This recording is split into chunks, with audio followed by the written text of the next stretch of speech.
3,000 members of a community of 7,000 packed the triangular Riverside Arena in Trail, BC. They were irate.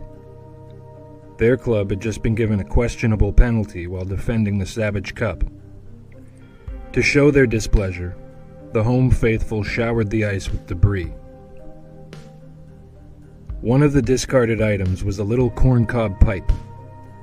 Team captain Carl Kendall picked it up, put it in his mouth, and started puffing away on it while skating around the ice. The image captured an attitude and gave the team a new nickname. From that moment onward, they would be called the Trail Smoke Eaters. The name fit the company town image, the local landscape dominated by the Kamenko mine smelting plant, which would later be depicted on their crest, the same crest they wore in lieu of the maple leaf while representing their nation overseas.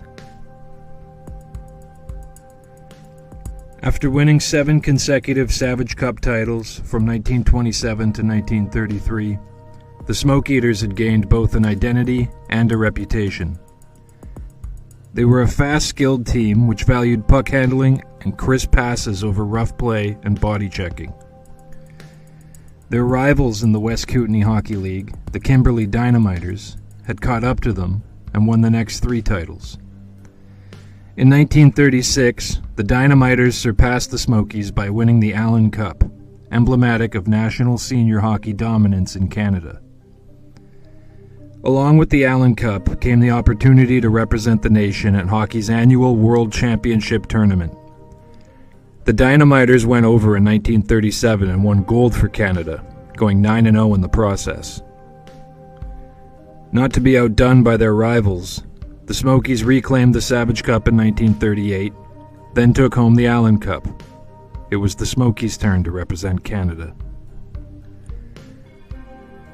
When the Trail Smoke Eaters left Canadian shores on December 10, 1938, they were not embarking on a symbolic tour or a goodwill mission.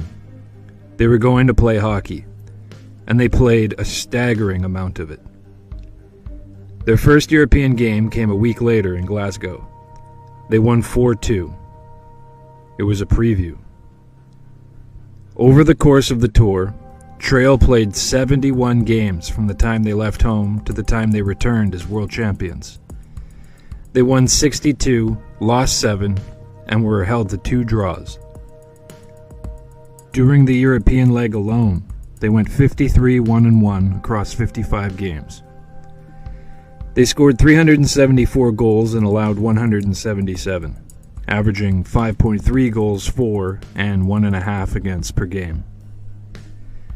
Those numbers weren't inflated by chaos or intimidation. They were the product of control, and quietly, of motivation. Trail had watched their regional rivals take the Allen Cup and represent Canada first. They hadn't forgotten it. At the 1939 World Championships in Bailleul and Zurich, Trail ran the table. They won 8 straight games.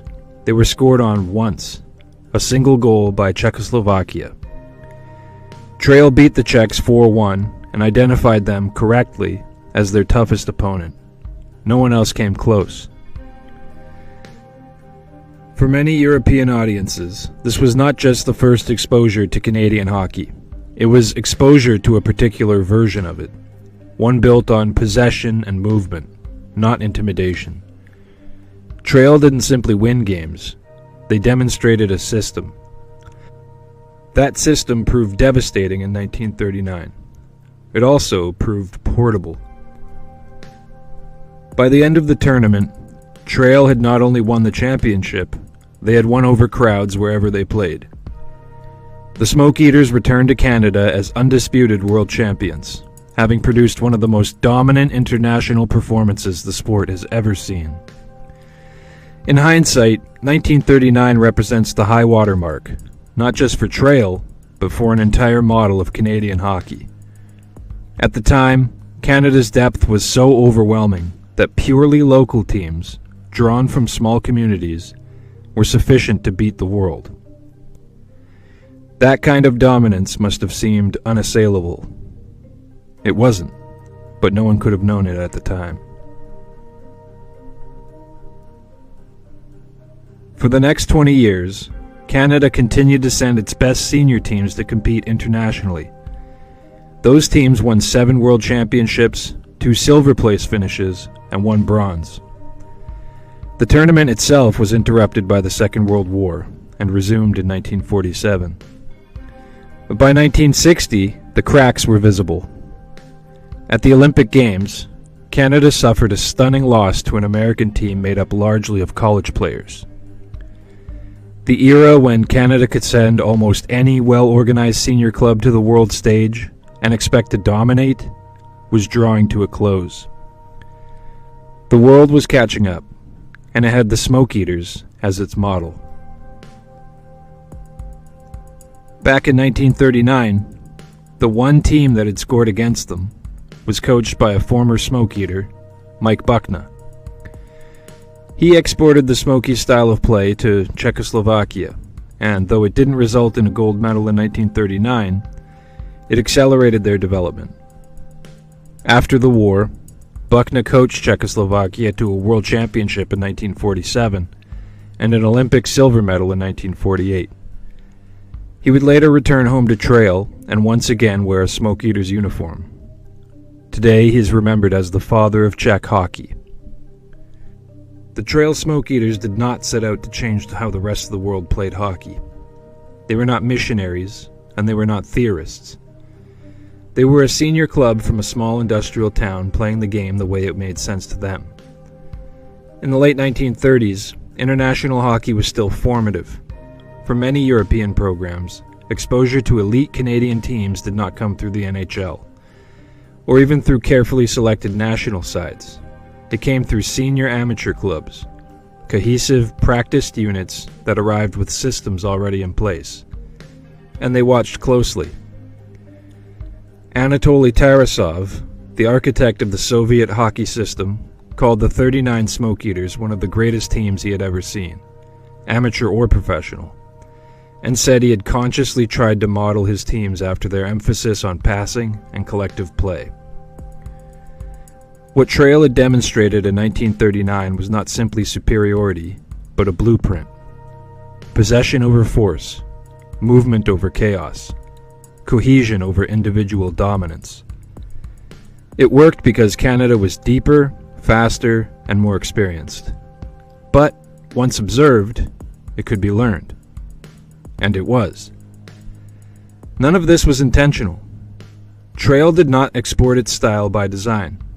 It exported it by example, by being the best expression of a model that no one yet realized was temporary. Canada continued to believe that its advantage lay in abundance. Elsewhere, the lesson being absorbed was different. Structure could close the gap. The Smoke Eaters had shown the world how to play. They did not stay far enough ahead to remain the only ones who could. Canada still sent senior teams to represent the nation, but the certainty was gone. International results were tightening. The Soviets were no longer curiosities. Czechoslovakia had become tactically sophisticated.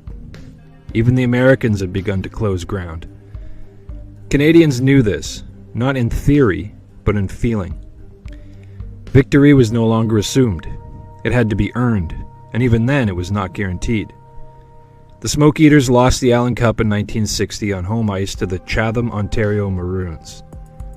As the Allen Cup winners, Chatham had the right to represent the nation at the 1961 Worlds.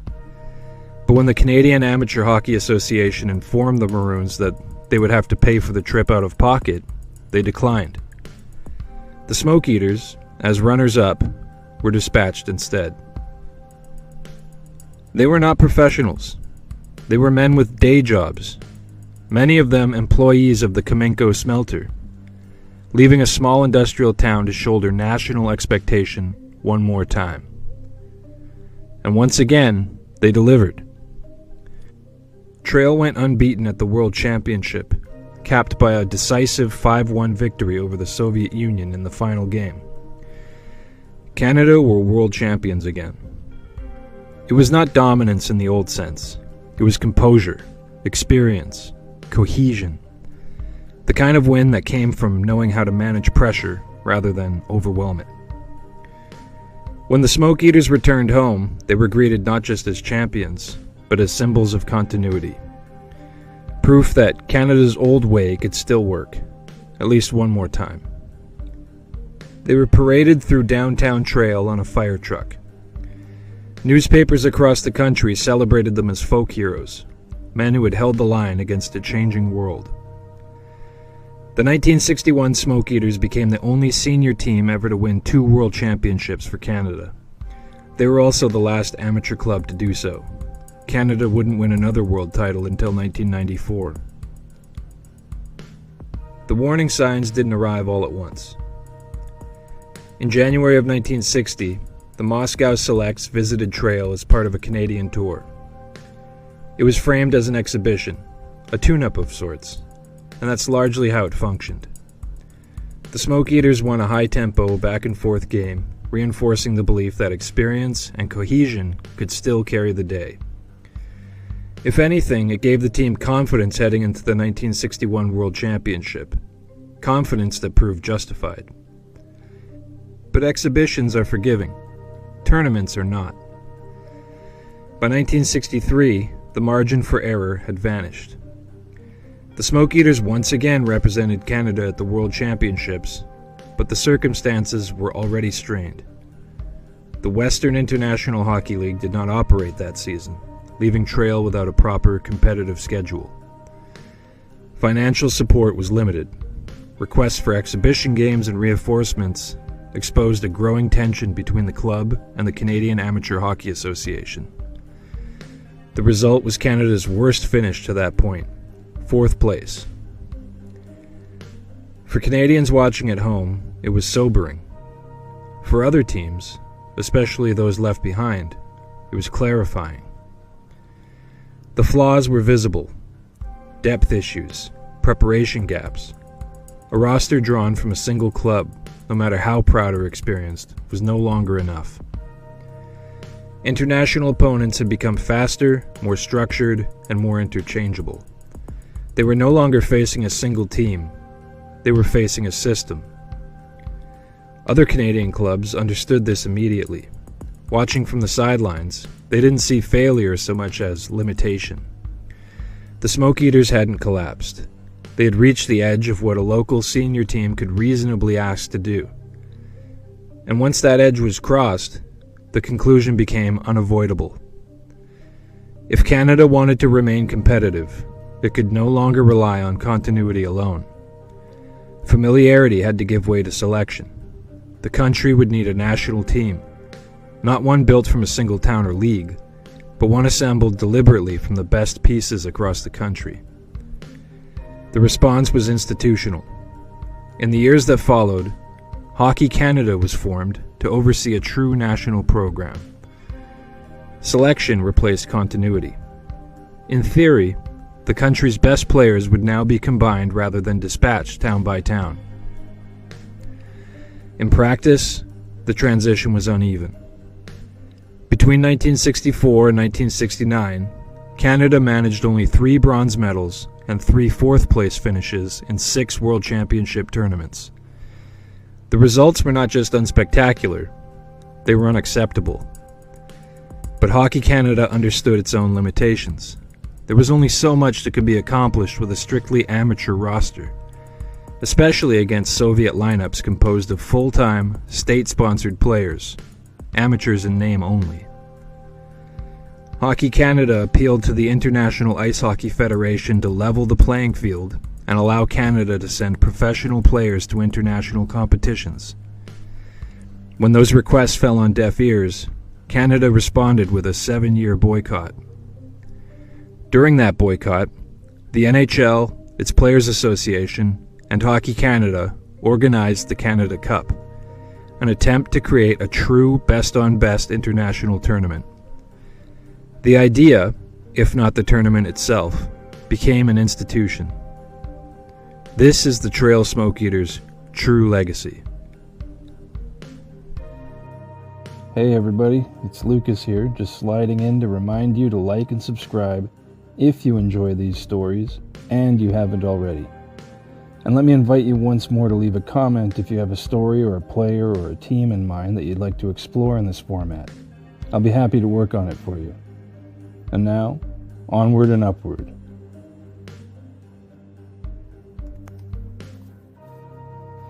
By 1960, hockey's establishment was suffering an existential crisis. Baseball had just enjoyed its golden era. Football was ascendant. Basketball was increasing in relevance. Hockey was boring. The game itself was slow and lumbering to casual viewers. Canadian teams dominated the big league circuit, reducing visibility south of the border. And there were only 4 American teams, all of them located east of the Mississippi. Outside the 4 American markets, televised games were practically non-existent. Former Golden Gophers goalie Jack McCartan had seen 5 NHL games in his life before the Olympics started.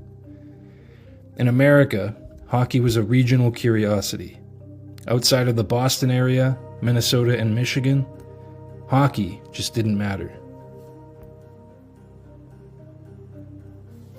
In June of 1955, it was announced that the 1960 Winter Olympics would take place in Squaw Valley, California. It was a surprising move because the area was a largely undeveloped resort. A bold plan was undertaken to get the site ready for the world stage. In similar fashion, the U.S. national men's hockey team had to refurbish its roster and build it up in order to be ready for the big event. The team had a simple but seemingly impossible mandate: to win the gold on home ice. At the time, the U.S. team wasn't considered a hockey superpower, but they weren't complete unknowns either. They'd won silver at the 1952 Winter Games in Oslo. The Soviet powers attempted to tarnish the accomplishment by accusing the team of colluding with the Canadians in order to produce a tie result and thus block the Czechoslovakian team from the podium. The on-ramp to the 1960 Games was uneven for the U.S. team. They had again won silver at the 1956 Games in Italy, but had a difficult time building on back-to-back successes at the World Championships. In 1957 and 1959, the United States refused to participate on political grounds. When they did participate in 1958, they placed 5th. The same year as the Squaw Valley announcement, the Soviets had established their national team as a hockey superpower, joining Canada, Czechoslovakia, and Sweden. A 5th-place finish for the U.S. seemed about right. In order to achieve their mandate, and in the most American fashion possible, the hockey program looked for its answer in West Point. There, they found Jack Riley, award-winning coach of the Army team. Riley had played for the U.S. at the 1948 Games, a team that had beaten Italy 31-1, and had lost to Canada by a score of 12-1. He had taken over the reins of the Army team in 1950 and had slowly nursed the limp hockey program there to strength, and then to dominance on the U.S. college circuit. It fell to Riley to put together a team that could compete with the likes of Canada and the Soviets. The team he put together was made up of mostly unknowns, college players from the Boston and Minnesota regions. The team lacked true star power, especially when stacked against the European teams, but that factor never stopped Canada from meddling in international tournaments. The U.S. would have to rely heavily upon its system to get atop the podium. While the U.S. team engaged in a busy exhibition schedule, a handful of players emerged as standouts. Defenseman John Mayasich had been a part of the silver medal team from 1956.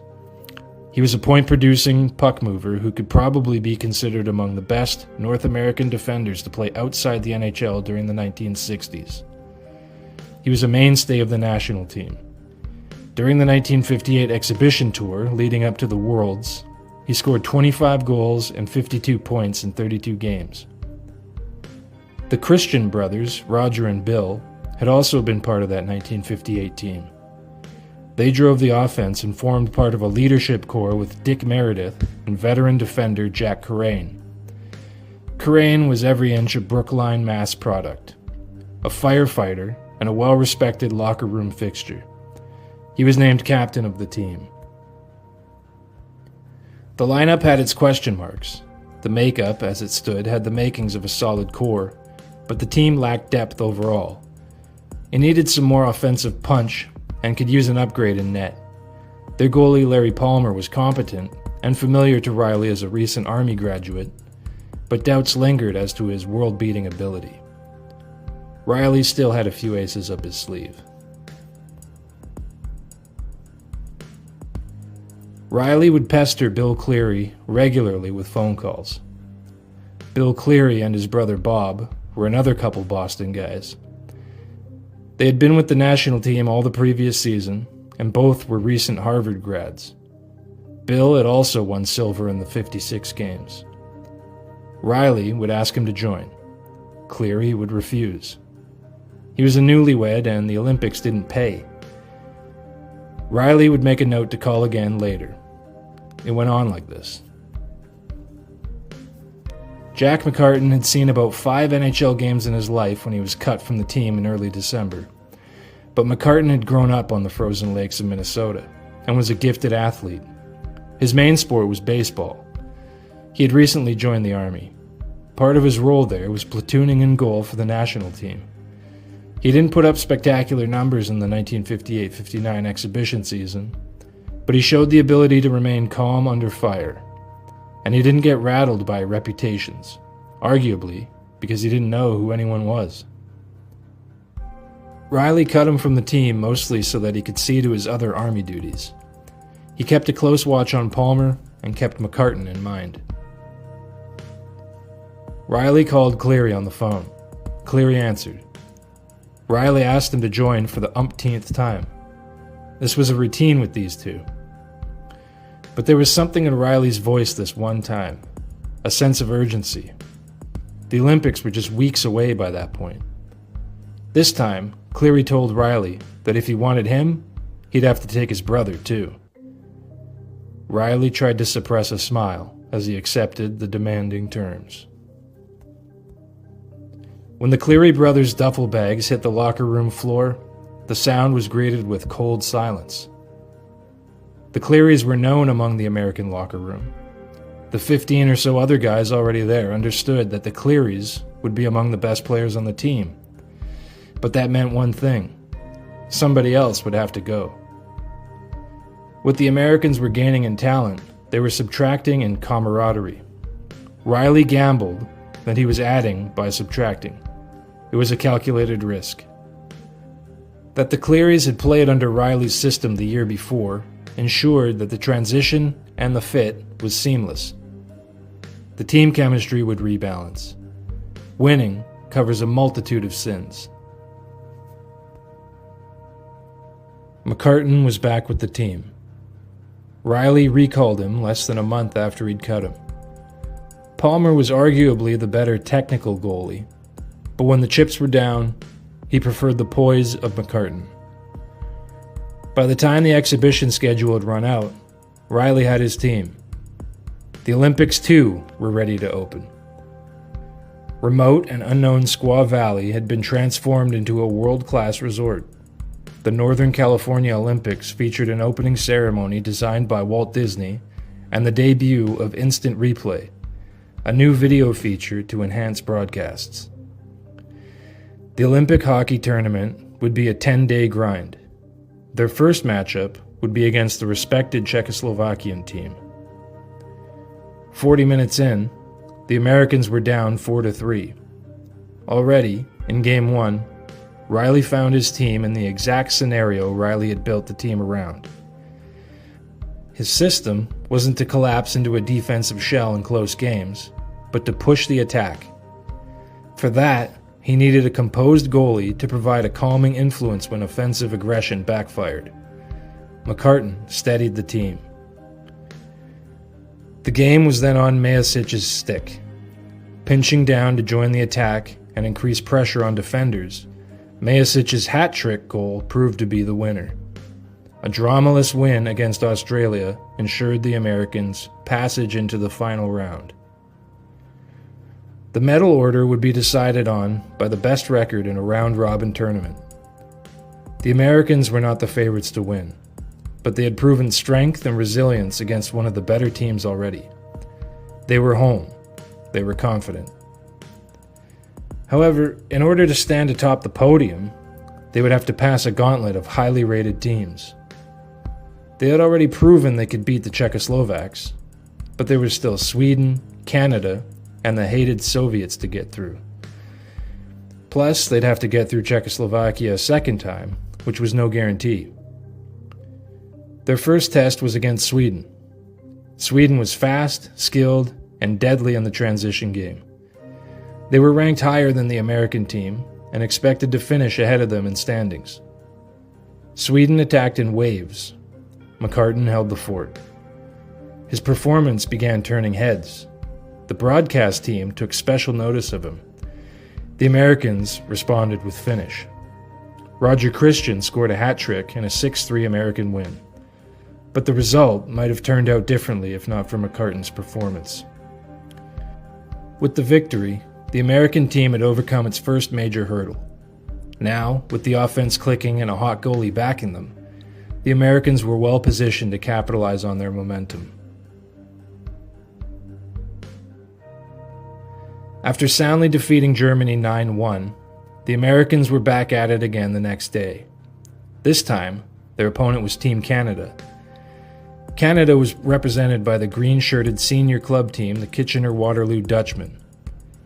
Canada was still in shock from having not won gold at the 56 games, and as reigning world champs, would be satisfied with nothing less than rectification.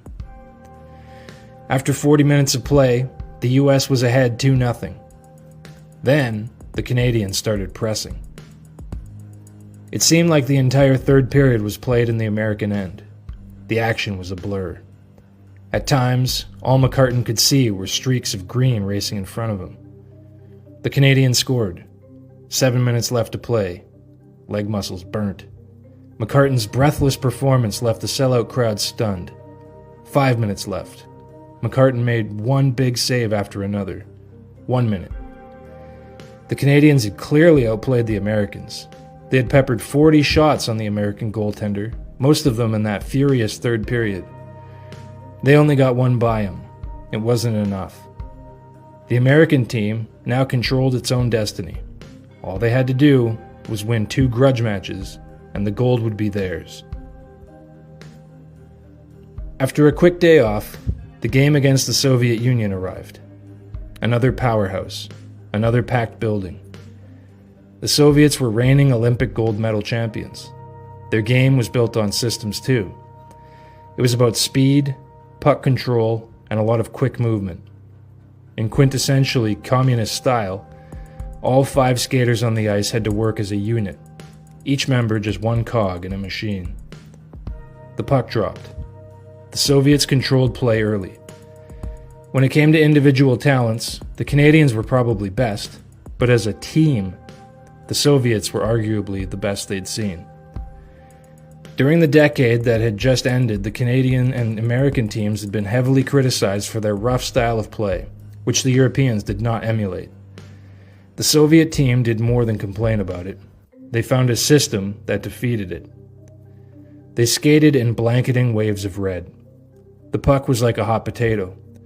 By the time an American defender arrived to make contact, the puck was on a different stick, and the Americans would be left chasing again. 2-1 Soviets after 1. Riley made adjustments. McCartan kept hope alive. After 40 minutes, the score was tied, and hope became belief. The third period was played evenly, back and forth hockey. With 5 minutes to go, Bill Christian scored to break the tie. The place erupted. This wasn't about hockey. This was about beating the Soviets. It was even better to beat them at the thing they were best at. The last sequence was frantic. The Soviets pressed, but McCartan kept his focus. The Americans had beaten the Soviets. If they won their next game, they would win the gold. It was all in their hands now. But they had just played 3 games in 4 days, and 5 games in 7 days. The final game was scheduled for the next day. The Americans only had 4 defenders in their lineup. The American lineup was good enough to win another game against the Czechoslovaks, but to give themselves the best chance, they'd have to get ahead early. After the first game, they'd gotten into trouble with fatigue in third periods. Night fell. When morning came, the Americans were right back at it. It was the game to potentially decide the gold medal, and the programmers had scheduled it first that day. Later on, the final game of the tournament would feature the Canadians versus the Soviets. Each team would have a shot at the gold, if the Americans would cooperate and lose. The schedulers had also packed a 6th game in 9 days and scheduled it for 8 a.m. This gave the club no recovery time. This would test the limits of the 4 defenders in particular, especially if they were busy early. An estimated 26 million American households tuned into the game on television. For many of them, this would be their first hockey broadcast. For others, it would be their first exposure to the sport. The rooster crowed and the puck dropped. The Americans were noticeably a step behind the Czechoslovakian team, but had managed a 3-3 tie after the first period. In the second, the Czechoslovakian team began to separate themselves from the Americans and dictate play. The Czechoslovaks were also tired, suffering from the effects of similarly heavy schedules. But they added to their total to take a 1-goal lead into the second intermission. It was quiet in the American room. 15 men sat gassed in their locker stalls, legs aching, lungs burning. Then, an unexpected visitor. The man who wore the distinctive K of Soviet captaincy, Nikolai Sologubov, entered the room. He hadn't been invited, he hadn't been expected, but he came bearing gifts. One was advice, the other was oxygen. Nobody can be sure why he did it, considering that had the Americans lost, his team would have had a shot at the gold. But he suggested to Riley that the American team should take some oxygen to restore their pep. And some of the Americans did. How many is not known. When the third period started up, the Czechoslovakian team took a penalty. Olympic rules at the time dictated that a penalized player would sit for all 2 minutes of a penalty, regardless of how many goals were scored on the power play. The Americans tied the game with the man advantage. Then they took the lead. Then they scored in bunches and never looked back. At the end of that day, all the games had finished. The Canadians beat the Soviets to take silver. When Sologubov, Canadian team captain Harry Sinden, and American captain Jack Corain stood on the podium, Corain took the highest spot. The Star-Spangled Banner played. Corain stood proudly, stoically. He stood on home soil. When the song was over, dinner came out of the oven, and life returned to normal for 26 million American households. For 15 gold medal winning Americans, it was time to go home and go back to work on Monday.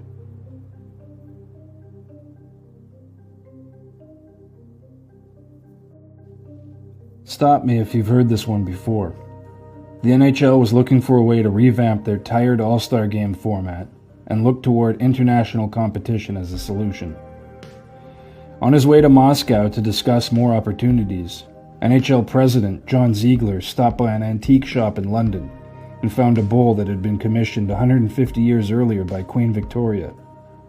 Ziegler thought it would make a good trophy, so he brought it back and took it with him to Moscow to pitch his idea for a new on-ice meeting.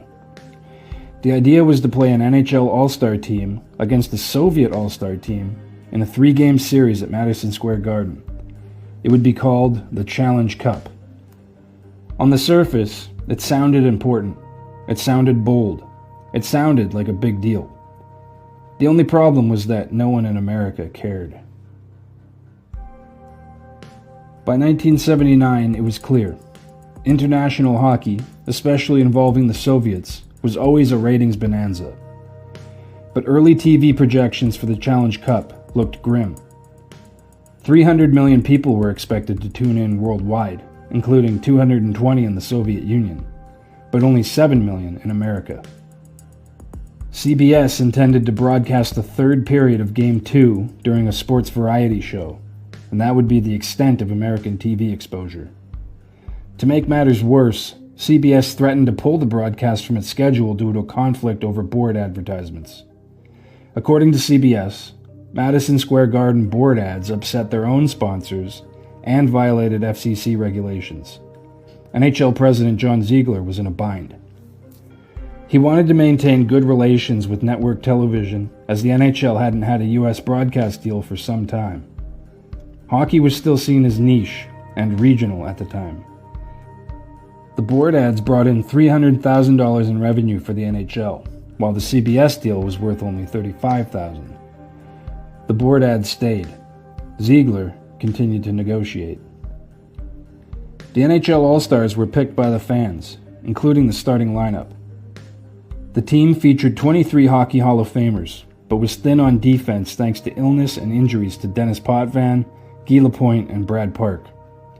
The Soviet team was considered the best of all time. The lineup boasted 7 members of the IIHF Hall of Fame. Even then, it could have been stronger, but injuries to Alexander Maltsev and Slava Fedosov prevented them from appearing in the tournament.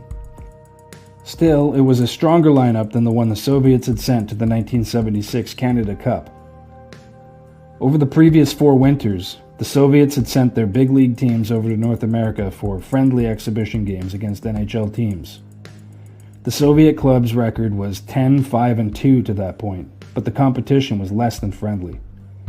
Only 1 week earlier, the Philadelphia Flyers had made the Soviet Wings leave the game over dirty and rough play. Bobby Clarke marveled at the Soviets' discipline to take punishment and not turn around to retaliate. He said he would look at their faces and wonder what their lives were like. Across the hall, Soviet star Helmut Balderas said the exact same thing in an interview. Clarke also said, "No matter what language a guy is talking, if he calls you a son of a bitch, you know it." The games were all sellouts. Inside Madison Square Garden, more than 17,000 had paid $10 to $25 each, anticipating a great game. The best players in the world competing head-to-head, mind you, with very little at stake. Outside the arena, scalpers were hawking tickets for $150. The fan-selected opening lineup for the NHL team was Clarke centering Guy Lafleur and Steve Shutt. Before the game, Lafleur sat nervously in his stall, leg bouncing, knowing he would have to start. Finally, he said to himself, "Let's give everything from the start." Lafleur scored 16 seconds after the opening faceoff, with a deke on Soviet goalie Vladislav Tretiak. After the opening, Team NHL coach Scotty Bowman went with his regular lines. He had Clarke centering Bob Gainey and Bill Barber. They didn't score 16 seconds into their time together, but they shut down the Soviets' top line and Balderas. At the time, Balderas was considered by some to be the most skilled player in the world. But as Clarke said, when you put Gainey on a guy, you just write that guy off. Team NHL hit everything that moved, disrupting Soviet timing. The Soviets countered with a dump and chase strategy that didn't work. By the halfway mark of the first, it was 2-0 NHL, and the Soviets hadn't registered a shot. Team NHL even dominated in the face-off circle, winning 54 of 79 draws.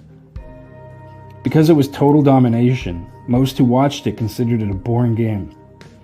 Team NHL skated to a 4-2 victory. Bowman had only dressed 4 defensemen and considered using Gainey as a spare on the back end, but didn't. By the end of the third period, his 4 defenders, Larry Robinson, Serge Savard, Borje Salming, and Barry Beck, were gassed. Beck said, "We stopped skating in the third, and we can't have that kind of letdown again."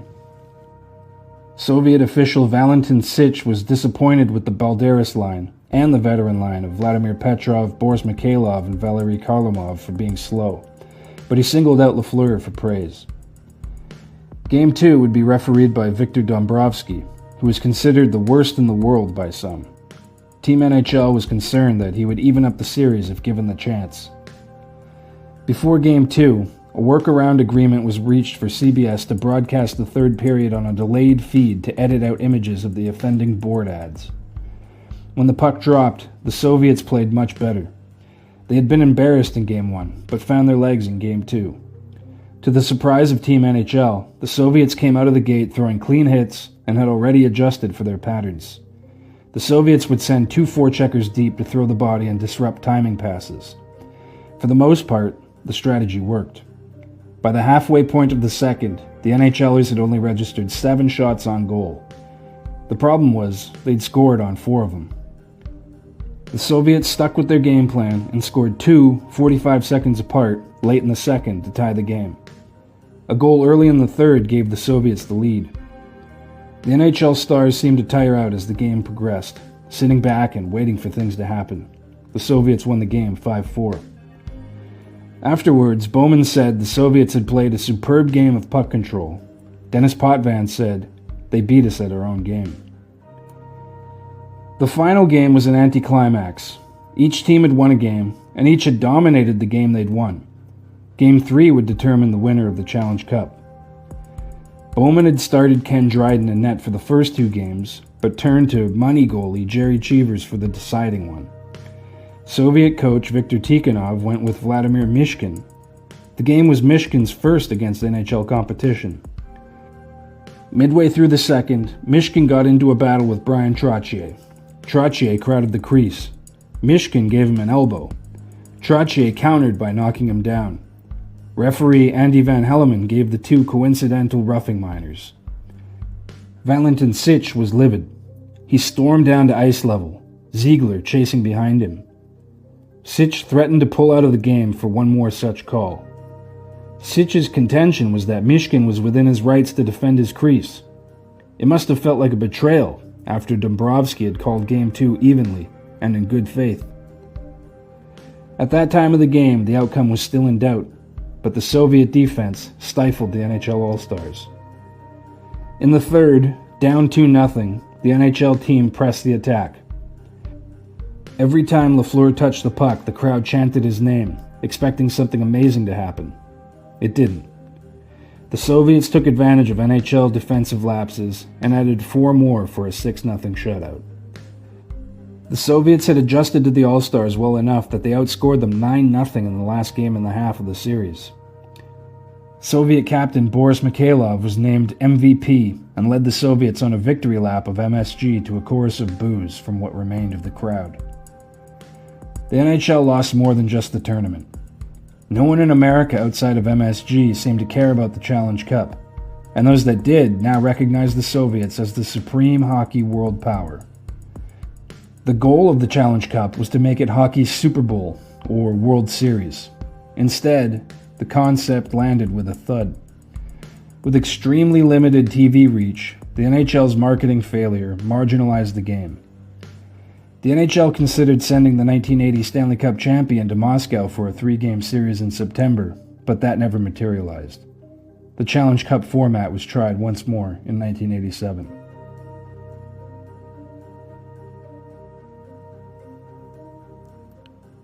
The sign read, "Welcome to Japan, the National Hockey League of great fighters and sweet ladies." This is what greeted the players getting off the plane in Sapporo.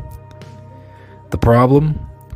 Japan had just invited the 2 worst teams in the NHL to represent the sport to an entirely new country. The Washington Capitals and the Kansas City Scouts weren't contenders. They weren't even competitive. In 4 combined seasons, the 2 expansion teams had won just 46 of 240 games. 7 of those wins came against each other. Kansas City was in the middle of a historic collapse. Washington was trying to prove it wasn't a failed experiment. And somehow, these were the ambassadors the NHL sent to launch hockey in Japan. If the series turned sloppy, or violent, or embarrassing, it wouldn't just reflect on 2 bad teams. It would reflect on the entire league. When the NHL announced the Coca-Cola Bottlers Cup in March of 1976, almost nobody understood it. It sounded like a prank. Japan's interest in hockey was real, if still embryonic. The 1972 Winter Olympics in Sapporo had put ice sports on the national radar. The Japanese Federation wanted a boost. Coca-Cola Japan wanted to underwrite something splashy. The NHL wanted a foothold in Asia and needed teams with empty schedules. Washington and Kansas City both qualified on merit. By mid-March, the Capitals and Scouts had long since been mathematically eliminated from playoff contention. Their seasons were dead in the water, which meant no one would miss them if they disappeared for 2 weeks. Promoters could count on competitive games without risking blowouts that would humiliate local organizers. There was also the unspoken appeal. If the games got too rough, too sloppy, or too weird, at least it wouldn't tarnish a contender. From the NHL's point of view, it was cheap. Coca-Cola covered roughly 3/4 of the reported $400,000 cost. Housing, travel, per diems, entertainment were all handled by the bottling megagiant. The only thing the league had to provide was bodies and jerseys. The hope was vague but optimistic. Maybe Japan would embrace the sport. Maybe doors would open for future NHL games overseas. Maybe, one day, hockey could go global. Back home, the skeptics had the louder take. If you try to impress a new audience, why send them the worst you've got? The Scouts opened the 1975-76 season like a team with ambition. By Christmas, they were 11-21-4. Not good, but alive. In the weak Smythe division, that was enough to dream out loud about a playoff spot. Then complacency set in. The club lost games. Roster moves didn't help. The club lost some more. What compounded matters was the players didn't seem to care. Mired in a 12-game losing streak, Larry Johnston, arguably the club's steadiest defender that season, and several other players broke curfew. Head coach Bep Guidolin sent the lot of them down for minor league assignment. Sid Abel, the Scouts' GM, intervened and blocked the move. When that happened, Guidolin walked away. The team won just a single game the rest of the season. That lone win came against Washington. The Capitals also underwent a coaching makeover during the year. Tom McVeigh was hired just before the start of the new year. He came in with a plan and a motto: hard work gets it done. Milt Schmidt's final game as Caps coach was a shutout loss to Montreal. The next game, McVeigh took the reins, and the Caps suffered another shutout loss to the Red Wings. McVeigh was a worker and expected the same from his team. He instituted mandatory two-a-day practices and combated the country club atmosphere that had pervaded the team since its inception. The results were promising. The Caps won 8 games down the stretch and weren't shut out in any of the last 18 of the schedule. They only seemed to gain momentum as they won 2 of their last 4 games, including one in Pittsburgh. The 1975 version of the Caps had only won a single road game all season, so progress had been made. By the end of the season, the Capitals were considered the fittest team in the league. Going into the tournament, McVeigh considered anything less than a 4-game sweep of their expansion cousins to be a failure. They weren't going to be playing for the Stanley Cup that season, but there was a prize that could be theirs, and hard work was going to get it done. The stakes were clear. One team saw the series as a business trip, the others saw it as a vacation. Before the expansion draft, the Scouts were seen as the more likely of the 2 teams to succeed. Guided by longtime hockey lifers Milt Schmidt, Sid Abel, and Bads Bastian. The speculation was that Capitals owner Abe Pollin hadn't surrounded himself with good hockey people and would never make it. Before an expansion team competing with 31 others, there wasn't much to build with. The roster for both clubs was filled with farmhands and aging veterans. Both clubs got good goaltenders, though. Not long after Guidolin walked out on the Scouts, however, it was revealed that the club was in a financial crisis situation. Team president Ed Thompson was quoted by news media saying that if the Scouts weren't able to sell 8,000 season tickets for the following season, that the club would be forced to cease operations or move. After the regular season victory over Washington, the Scouts closed out the season on a then NHL record 27-game winless streak. There was no reason to expect fans to come out to watch a team that bad. Players stepped off the plane expecting silence or confusion. Instead, they walked into a ceremony. Welcome banners, cameras flashing, officials bowing, fans applauding. It was the first clue that nothing about this trip would resemble the NHL basement they came from. Coca-Cola Japan and the local organizers spared no expense. Players, coaches, trainers, wives, and girlfriends were housed in a luxury hotel that had served as a filming location for the James Bond movie You Only Live Twice. Transportation, meals, laundry were all taken care of. Players were given a $45 per diem and a $1,250 appearance fee just for showing up. No NHL player on either roster had ever been treated so well for doing so little. In America, the Scouts and Capitals struggled to pull 7,000 fans on a good night. In Japan, they were exotic, foreign, and fascinating. Players were ushered to dinners featuring kimonos and performance art. They watched sumo wrestling. They were invited to kabuki theater. Their wives toured Kyoto and swept through boutiques with guides acting as translators, Sherpas, and bodyguards. McVeigh kept his team running through the paces.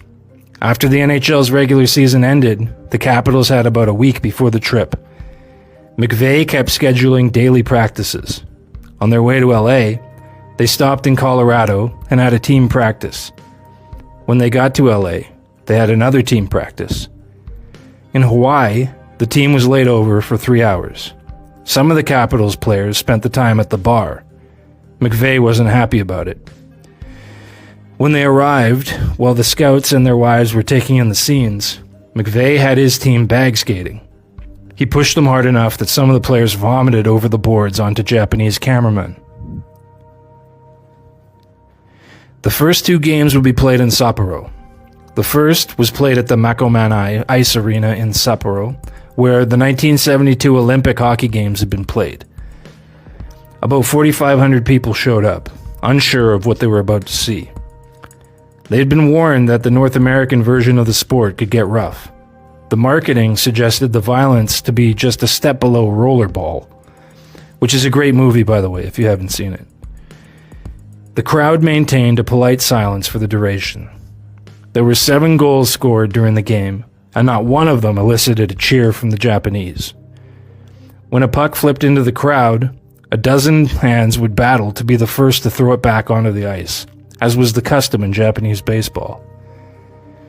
The television broadcast kept zooming in on the players' mouths, marveling at their missing front teeth. The commentator reassured the audience that there would be violence, and spent some time explaining why the play hadn't inspired any up to that point. The Capitals won that one 5-2. After the game, one spectator summed up the audience's general confusion by saying they expected more fighting and more violence. In Game 2, at Tsukisamu Ice Rink, they got their wish. Steve Durbano was a maniac. On the ice, off the ice. He and his wife had already made a splash at the hotel by appearing more than a little tipsy and half naked. But he could play. On one play, he turned on the Jets, skated through the entire Capitals team, and scored a highlight reel goal. There was just one snag. The goal got called back on a hooking penalty. Durbano lost it. He smacked his stick on the ice, broke it in half, and threw it at the official. The crowd sat in stunned silence.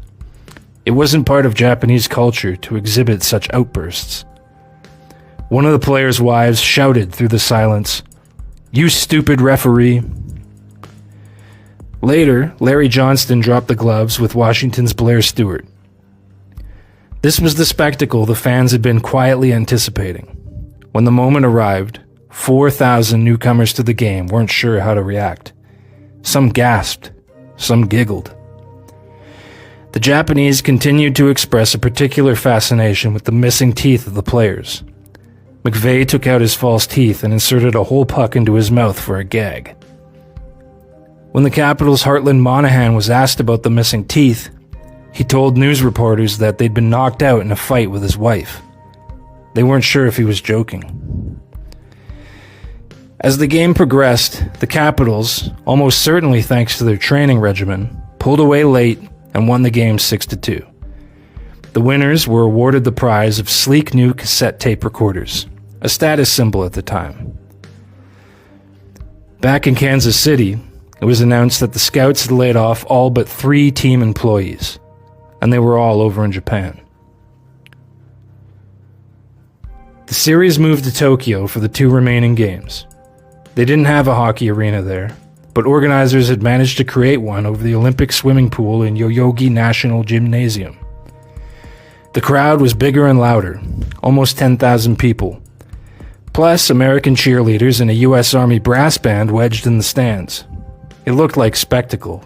It sounded like a Super Bowl pregame. And then everyone stepped on the ice. The rink was a menace. Puddles gathered in corners, slush slowed breakouts to a crawl. Passes died halfway. The ice surface was laid over the old pool deck and extended beyond the boards. The boards themselves were makeshift, lower than the standard height and held in place by sandbags. Instead of plexiglass, fishing nets were suspended above like a gym class project. The netting would bounce the puck back onto the ice at unpredictable angles. There was a gentleman's agreement between the players that they would avoid rough board play. Washington won Game 3, also by a 6-2 score. For their winning effort, the players' wives and girlfriends were given graceful Japanese geisha dolls sealed in glass cases. By winning the first 3 games of the exhibition, the Capitals had already secured the Coca-Cola Bottlers Cup. The Scouts' winless streak had now stretched to 30 games and counting. In between games, the Scouts and their ladies were enjoying themselves in their once-in-a-lifetime trip. They visited beer factories, while the Capitals took pre-game naps. The Scouts went sightseeing and talking with locals. The Capitals practiced. For the final game, many of the Scouts had a feeling they wouldn't be returning to play in Kansas City the following season. But one knew for sure. Gary Bergman, who had been Detroit's top defenseman for the better part of a decade before joining the Scouts at the beginning of the year, announced that this game would be his last.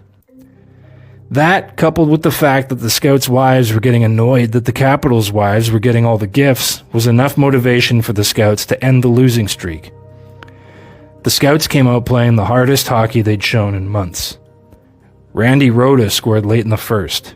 Craig Patrick pushed the lead to 2-0. Washington answered once, but Kansas City immediately answered twice more. Jim McElmurray, then Gary Croteau. Suddenly it was 4-1 Kansas City. The streak, the humiliation that had shadowed them for 2 months, was wobbling. Washington didn't go quietly. They cut it to 4-2 early in the third and hammered away. With 2 Scouts in the box late, it looked like the collapse everyone expected. But Dennis Huron, who had worn most of the misery that season, slammed the door. When the clock hit 0, the Scouts mobbed Huron like they'd won the Stanley Cup. They hadn't, but they'd won something. The series ended 3-1 for Washington. The Capitals skated away with the Coca-Cola Bottlers Cup itself. But the gift that finally went to the Kansas City wives, women's wristwatches, might have meant more. Kansas City finally won a game, and they had to go to Japan to do it. When the final handshakes were done, and the ribbons and dolls were packed away, the trip wasn't over. The NHL had one last surprise waiting. Instead of heading home, both teams boarded a plane and flew to Hawaii. Coca-Cola picked up the tab. A week in Maui, sun, surf, drinks, and 0 responsibilities. For 2 clubs that had spent the winter clawing for dignity, it felt like stepping into somebody else's life.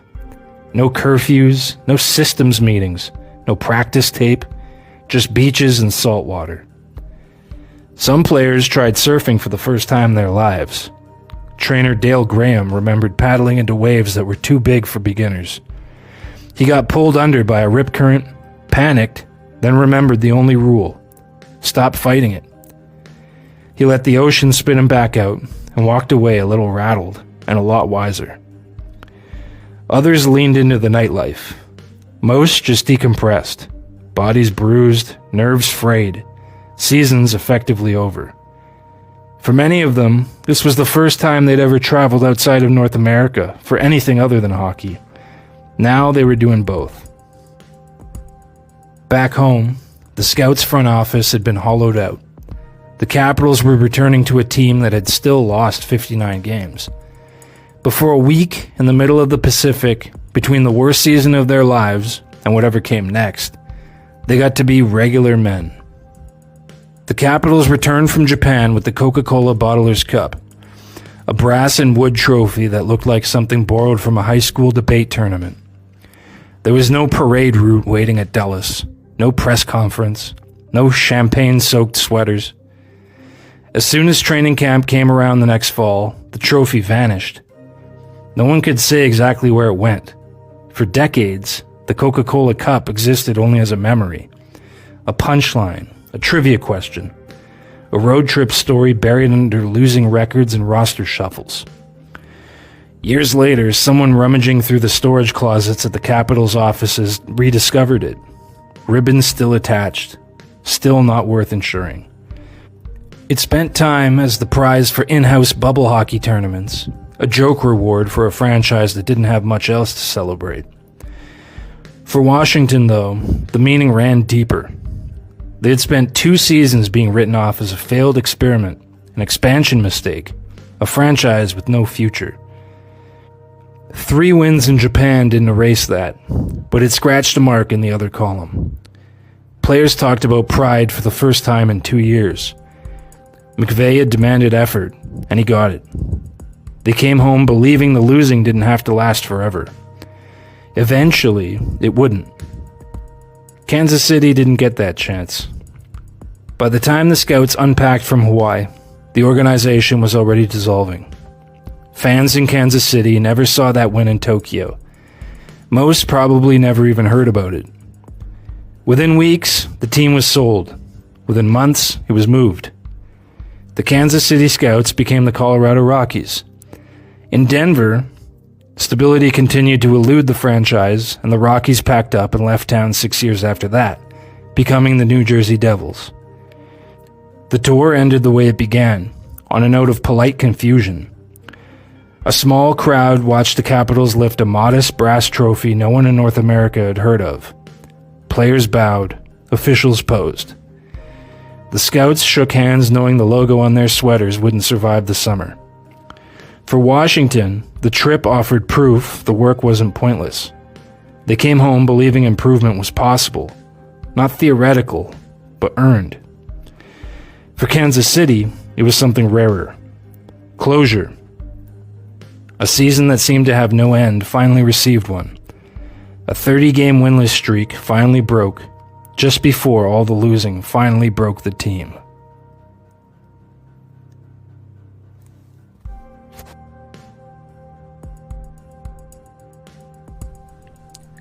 By 1970, Canada had had enough. They were fed up with what they saw as hypocrisy in the International Ice Hockey Federation's rules. Rules that allowed full-time, state-sponsored Soviet players to compete as amateurs. To Canadians, this looked like a tacit endorsement of communism. At the very least, it created an uneven playing field. The result was predictable. The Soviets dominated international hockey. Canada applied, more than once, to send its professionals to international tournaments in order to create a true best-on-best competition. Each request was denied. Eventually, Canada withdrew altogether. The boycott meant no World Championships, no Olympic appearances, no international hockey of any kind. But the desire to prove what Canadians already believed, that they were the best hockey nation in the world, didn't disappear. If anything, it hardened. The motivation was as political as it was competitive. That urgency shaped the 1972 Summit Series. It was narrow by design, a workaround, 8 games meant to answer a single question: who was better at hockey? Canada won, but only just. The margin shocked the domestic audience. And rather than settling the matter, the series opened new questions.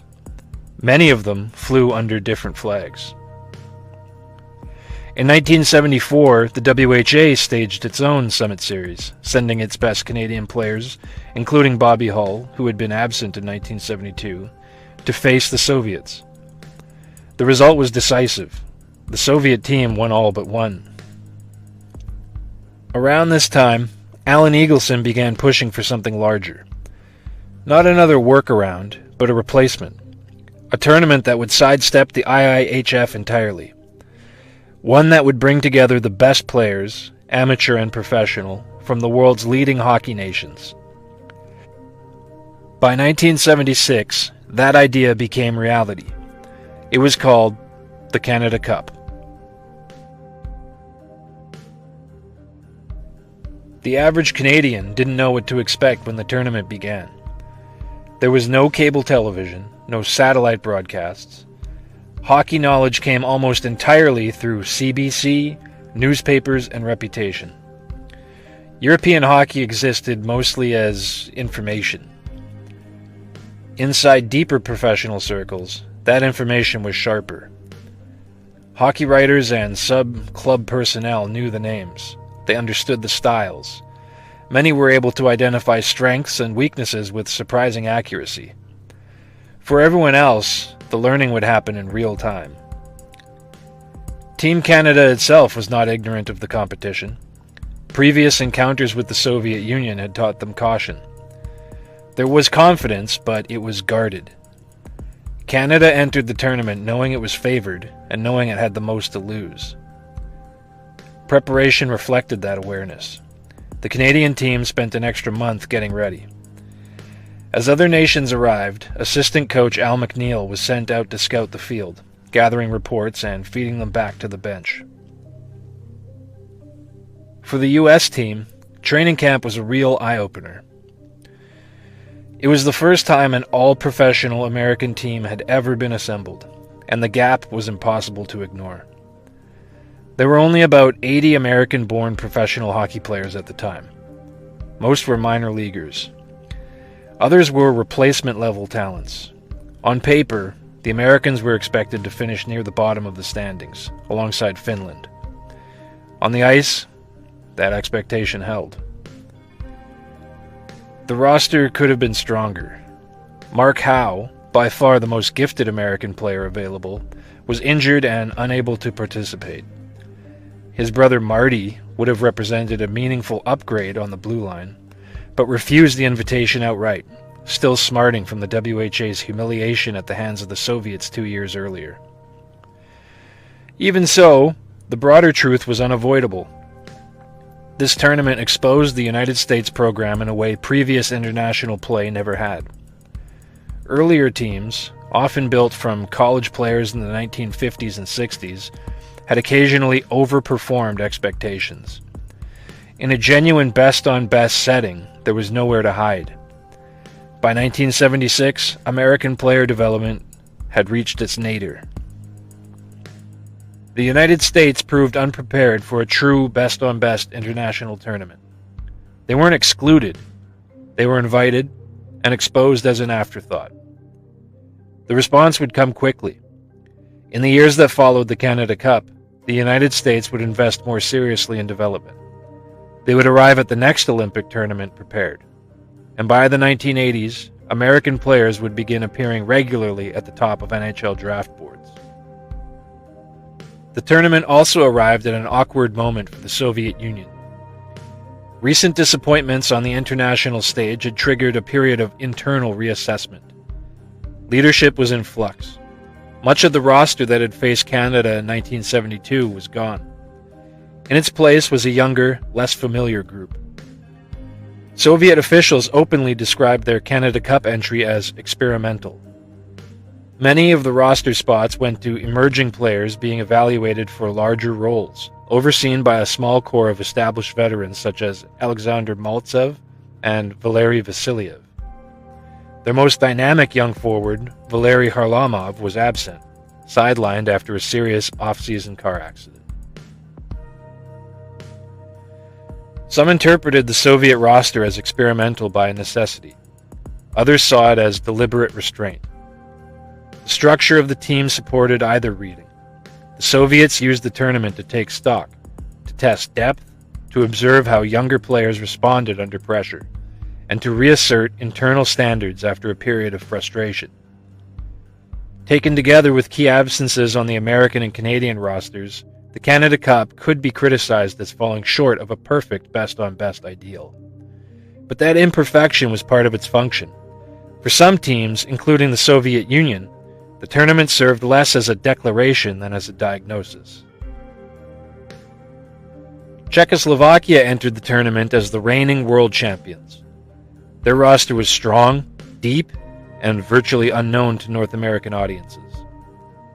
One notable absence from the Czechoslovak team was Václav Nedomansky, long one of their finest players. He had defected 2 years earlier. Any lingering doubt about whether teams outside Canada and the Soviet Union could compete on equal footing was settled during the Canada-Czechoslovakia round-robin game. For the average viewer, this was the moment of recognition. The game had not only been exported, it had been absorbed, adapted, and returned in viable form. The game itself was widely regarded as one of the finest ever played. It was fast, physical, and precise, with elite skill on both sides. Czechoslovakia's goaltending depth stood out immediately. Yuri Holacek, considered by many to be the best goaltender in the world, did not start. Instead, Vladimir Jurila took the net, and was brilliant. For many North American fans, this was their first real look at him. That depth became even more apparent in the final series. Canada chased both Czech goaltenders in the opening periods of successive games. The Czechoslovaks adjusted on the fly, and both games tightened considerably, with the second requiring overtime. Jurila's performance in Game 2 in particular made him the breakout star of the tournament. Another was 19-year-old Peter Stastny. Already identified by hockey writers as a future superstar, he looked entirely at home against the best players in the world. By the end of the tournament, the evidence was difficult to ignore. The future was already arriving, even if most North American fans were only seeing it for the first time. Bobby Orr had been the future of hockey. He was the prototype for the modern hockey player. At 26, the age when most defensemen just begin to ascend, Orr's body was breaking down. He had been unable to play in the 1972 Summit Series after undergoing major knee surgery that June. By September, he attempted to force his way into the lineup, but the knee would not cooperate. It needed time. 4 years later, doctors again urged him to stay out of competition. Orr had managed only 10 games the previous season, but sensing the window closing, he dressed for Team Canada and played every game, visibly hobbled. This would be the only time Bobby Orr ever represented Canada in international play. He was named the tournament's MVP. Orr pushed his body to meet a future he had helped to invent, and nearly missed it as the rest of the game finally began to catch up. He would play only 26 more games in his career. If the 1976 Canada Cup was a revelation for television viewers, it was confirmation for hockey executives.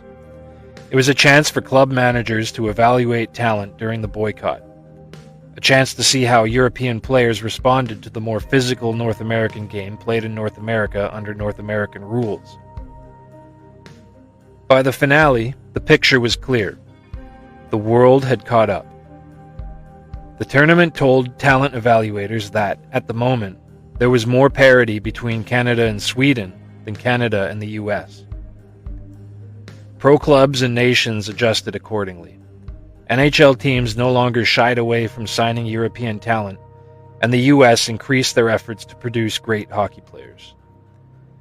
Consequently, the cap on talent in the NHL went up significantly, slowly at first, but irrevocably. Canada and the National League were no longer insular. The The tournament had acted as a kind of family reunion. Respect was shared. Other nations were recognized for the first time. As it stood, Canada won the 1976 Canada Cup. But the impression was made that it wouldn't be long before one of the other nations would take the crown from Canada.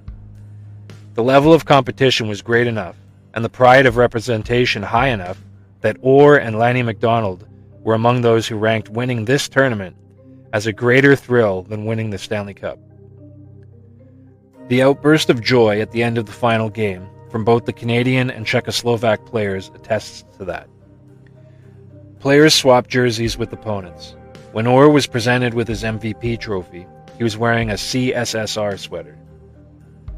The following year, Canada lifted its boycott on the IIHF. Their point had been proven. Still, there had been enough absences of key players to so many rosters that a kind of distraction still lingered.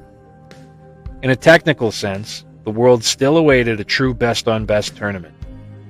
The world would have to wait 5 more years before seeing anything like it again.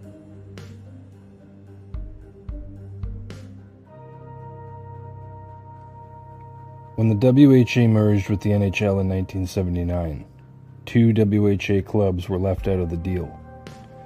One of them was the Birmingham Bulls. Bulls executive Gilles Léger wasn't out of a job for long. He was hired by the Quebec Nordiques, one of the merging clubs, to serve as Director of Player Development. It was an inspired choice. The Nordiques wanted to build a team that could challenge their cross-provincial rivals, the Montreal Canadiens, for talent. But outside the draft, their prospects of being able to do so were thin. Léger had a knack for attracting great, even Hall of Fame talents in a saturated market, and didn't let any obstacle, legal or otherwise, stand in his way. 5 years earlier, Léger had orchestrated the first, and to date most successful defection of a communist-trained player. And not just any player. Václav Nedomansky was a star for the Czechoslovakia national team. The particulars of how Léger brought Nedomansky over to North America were treated like state secrets, because they essentially were. Like a hockey Woodward and Bernstein, rumors hinted at payoffs, midnight meetings in the dark, wiretaps, and a shadowy broker known only as 007. The Great Escape took place in Switzerland, while Big Ned was on a scheduled vacation, with no one from the party watching over his shoulder. The next potential defector would face a tougher road. Léger had identified his next communist target by as early as November 1976. By the time he ganged up with the Nordiques, he'd had over 2.5 years to plan the hockey heist of the century. At the 1980 Olympic Games at Lake Placid, Nordiques brass couldn't get within 100 feet of the Stasnys. Léger had begun his cloak and dagger operation in earnest after being hired by the Nordiques. Internally, it was called the European Project.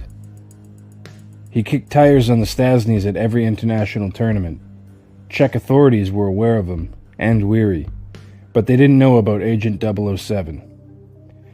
3 of the 4 Stastny brothers were participating for Team Czechoslovakia: Marian, Peter, and Anton. Peter in particular was a special talent. He'd been earmarked as a future world-class superstar since his coming-out party as a 19-year-old at the 1976 World Championships. The brothers insisted that Marian was the best of them. He was the one they'd have to leave behind. The trio scored 16 goals and 33 points in 6 games during the Olympics. Czechoslovak athletes at the Olympics were under heavy guard. Léger managed to send an intermediary through to dangle the prospect of freedom to the Stasnys. The Stastny brothers had never agreed with the regime. The 2 eldest brothers, Vladimir and Marian, had actually risked their lives to protest in 1968, while tanks still rolled through the streets. Young Peter told his father that he'd be out there too if given the chance. He dreamed of living and playing abroad. While traveling with the national team, he would sneak issues of the hockey news back home. He even patterned his game on a rougher, more NHL-ready style. But the prospect of leaving wasn't as simple as it sounded. Even if one managed to evade watchful authorities, there was a real cost of escape back home for those left behind. family would be punished in their place. Because of this real associated cost, none of the brothers were ready to just drop everything and go. At least, not yet. Peter's wife, Darina, was pregnant. He hated the thought of his child being brought up in a system ran by the communists. The thought that the family values and ideas he would teach the child would be warped and undermined by the government was sickening. The call came from a post office payphone in Innsbruck, Austria. The two youngest brothers, Peter and Anton, were on vacation there. They were interested in coming to Canada. Within hours of the call, Leger and Nordique's president Marcel Aubut were on a plane for Austria. Marion was with the brothers, but he wasn't ready to leave. On top of being a hockey star, he was also a successful lawyer and the most fluent of the brothers in English. The five men engaged in an impromptu contract negotiation. Considering the cost of what they were about to do, Peter and Anton didn't come cheap. Marion looked over the agreement and approved it. It would cost the Nordiques nearly $500,000 a year, but when the meeting was over, they had 2 Stasnys on the books. Aubut told Marion that he was more than welcome to join his brothers, but he refused. If it were at all possible, he would wait for official approval to join the club. The mechanics of the plan were elaborate. As the Czechoslovak team boarded the team bus to leave Innsbruck, Anton, Peter, and Darina would walk past it and into 2 idling vehicles. The brothers would be driven to Vienna in a red Mercedes by Aubut and Leger. Darina would go with the mysterious Mr. 007. Once in Vienna, the Stasnys were filed away in a room at a Holiday Inn under Aubut's name, while Aubut and Leger worked out a plan for safe passage at the Canadian Embassy. Czechoslovak secret police spotted the Nordique officials on the way and attempted to intercept them, but they slipped through to the embassy. After arrangements were made, things got messy. Canadian officials evaded Czech police like it was choreographed by William Friedkin. They tore down sidewalks to avoid gridlock and drove the wrong way down one-way streets, rifle-toting communist officials at their heels all the time. When they arrived at the airport, Austrian police escorted the quintet to a plane bound for Montreal. When the plane arrived on August 25, 1980, the quintet was greeted with questions from a waiting mob of reporters. Aubut said, "Had I known the dangers, I never would have done it." He wiped his brow and continued, "Had I known that I'd be risking my life and the lives of others, I never would have done it." When Marion arrived back home, it was to a barrage of questions, but not from the press. He was interrogated by police. That first season was legendary. Peter destroyed Brian Trottier's rookie record with 39 goals and 109 points. His 70 assists are still the rookie high standard. Only Teemu Selanne has ever scored more points as a rookie. The brothers would sometimes exasperate Nordique's coach Michel Bergeron. Peter would enter the zone uncontested and would stop up and not even look at the net. It's as if he was saying, "Where's my brother?" Then he'd dish it to Anton. Sometimes Anton would score, sometimes he wouldn't. But Anton proved to be no slouch, with 39 goals of his own and 85 points. The two performed in lockstep. Each one knew where the other would be. Behind the back passes, tap-in goals. In back-to-back games at Vancouver and Washington, both brothers had hat tricks. Quebec improved by 17 points in the standings and made the NHL playoffs for the first time. Back home, however, the atmosphere was far less celebratory.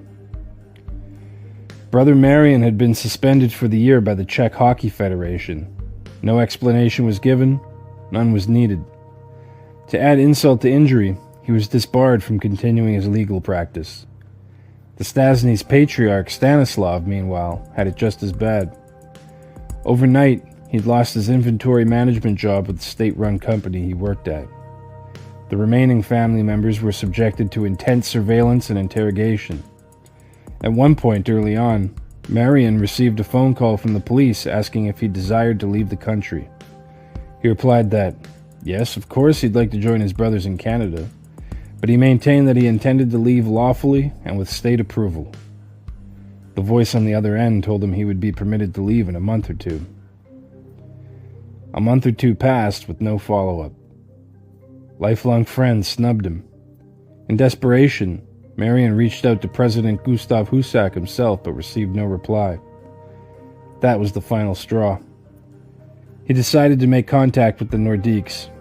The club got the message and sent him cash via back channels. He started formulating a plan of his own. He would travel to Yugoslavia through Hungary, then break away via Austria and wing it from there. Knowing he was being tailed by Czech police, he decided to try a few dry runs to see how far he could get. He requested a day pass to Hungary for a picnic and a swim by the lake, and to his shock, he was granted it. Then he tried it again and again. No problem. Meanwhile, he was forced to publicly denounce his brothers. News filtered in that Peter had won the Calder Trophy as the NHL's top rookie. The promise of real success awaited him overseas. The next day trip would be the real deal.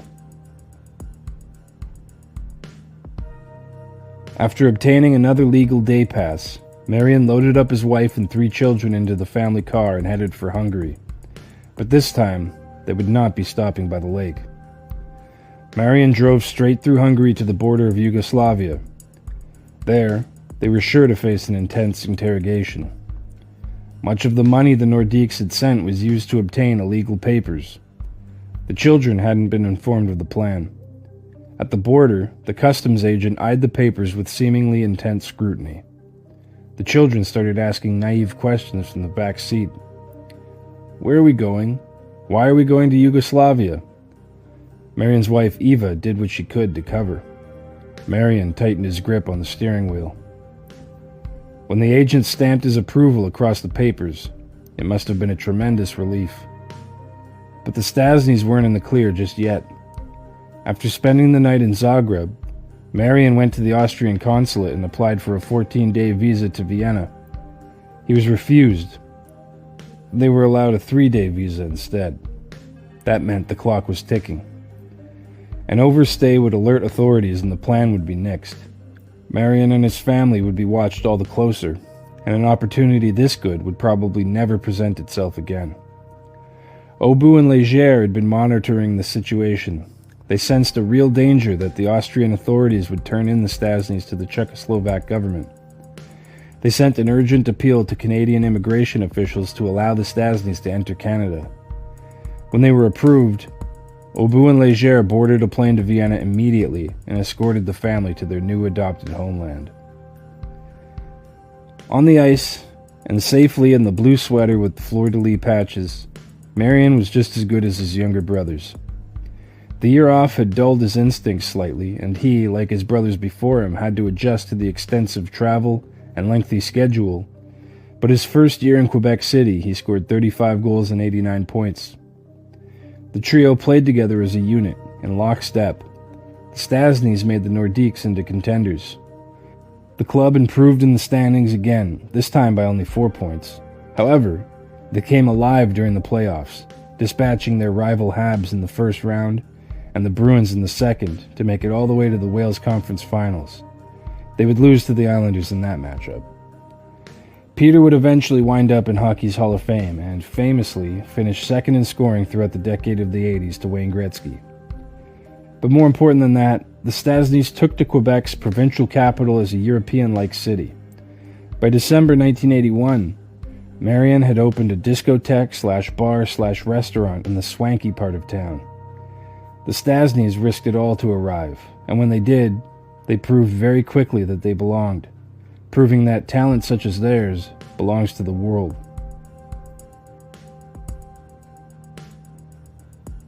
By New Year's Eve 1979, Vladislav Tretiak was one of the most famous hockey players on the planet.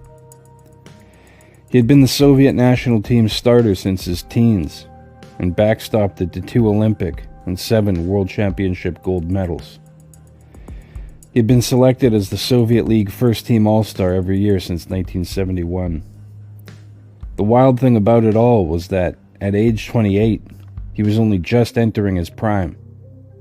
Simply put, he was widely considered the best player not in the NHL. Still, he had his skeptics. 4 years earlier to the day, Tretiak and the Soviet Red Army played the Habs in an exhibition match that some considered the finest game of the decade. The Canadians had badly outplayed the Soviets, outshooting them 38-13, but it ended in a 3-3 draw. Tretiak was the equalizer. Still, Steve Shutt, who had a backdoor open net chance bounce over his stick, felt that Tretiak had just been lucky.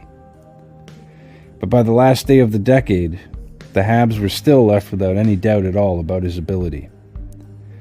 Once again, badly outshot 35-14, Tretiak held the fort against all odds.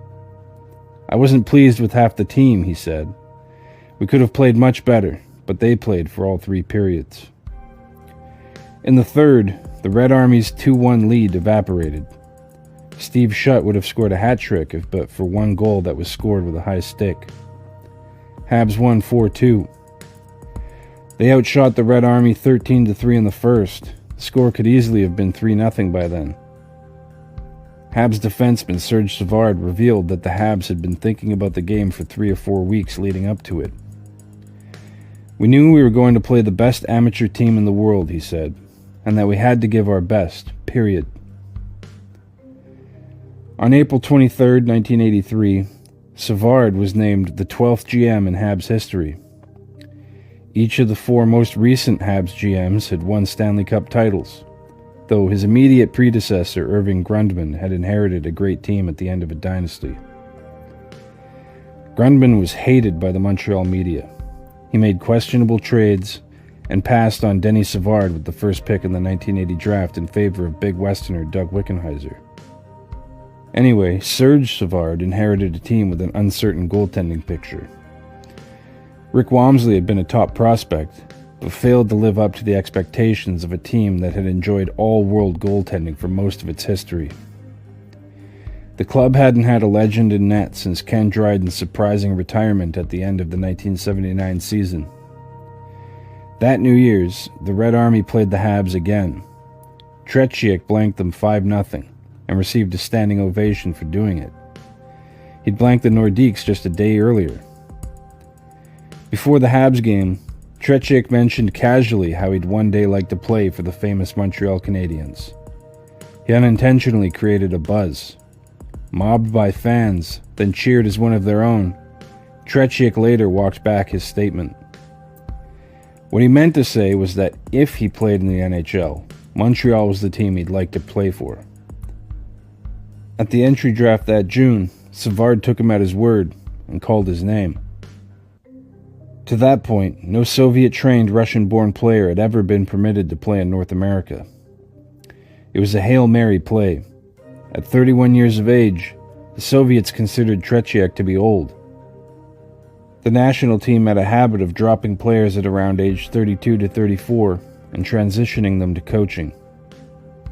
With the Sarajevo Olympics coming up that winter, it was conceivable that the national team would drop him afterwards. It wasn't beyond the scope of possibility that the Soviets would allow him to play in America once his usefulness to the national cause had been fulfilled. Soviet national team captain Vyacheslav Starshinov had been given permission to play pro hockey in Japan. Vladimir Shadrin had just finished his 4th year there. Tretiak was a special talent. He could conceivably enjoy 5 more years of dominance. In fact, though he'd been the starting netminder with the Central Red Army since 1969-70, he'd seen 3 distinct generations of teammates come and go. And yet, he had just enjoyed his finest season with a 1.46 goals against average. The price was just a 6th-round pick, Montreal's 9th selection, 143rd overall, well worth the risk. Savard didn't mince words. He's the best goalie in the world. He said many times that he would like to play in the NHL, and he wanted to play in Montreal. Well, we have to take him in the draft if we want to have his rights. Savard's plan was to spend the following season negotiating with Tretiak's Soviet handlers and allow the goalie to star in the 1984 Olympics. Savard's pitch was that Tretiak coming over and dominating would score a propaganda win for the Soviets. Of course, there was always Plan B. The Stasnys had successfully defected only a few years earlier. The idea was in the air. That February, Savard flew to Sarajevo with a $1.5 million 3-year contract in his hand. Jerry Grundman, a special representative with the Habs, delivered the contract to Marat Granov, chairman of the Soviet Sports Committee. Reportedly, Granov gave the contract to Tretiak. It was a risky proposition. There was no way of knowing if such a gesture might hurt the netminder.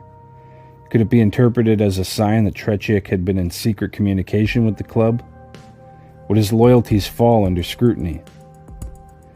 Jacques Olivier, Canadian Minister of Fitness and Amateur Sports, hedged. We assured Mr. Granov we don't want to interfere with the internal policies of the Soviet Union.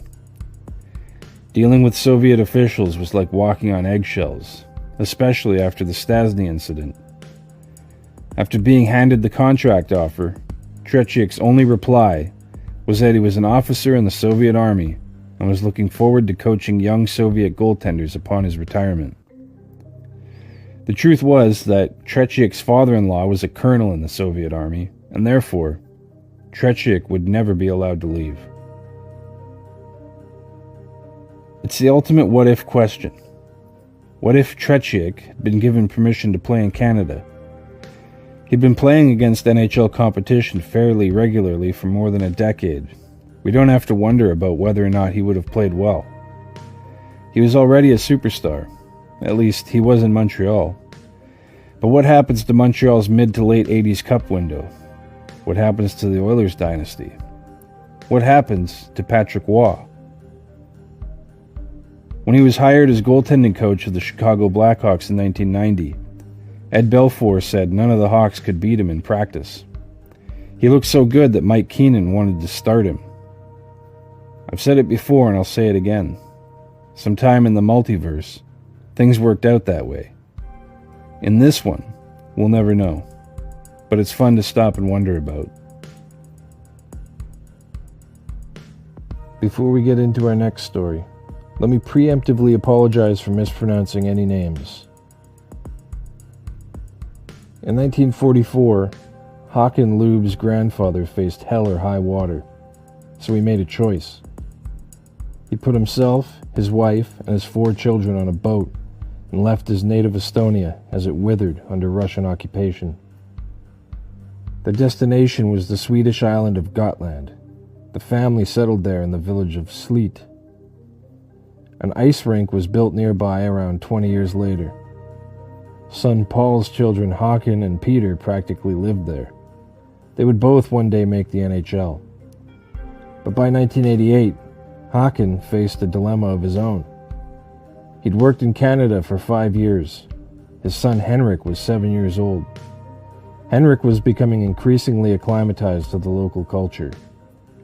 2 younger children would also soon be going through the Canadian school system. Hakan was 28 years old. He had at least 5 more strong years left in him.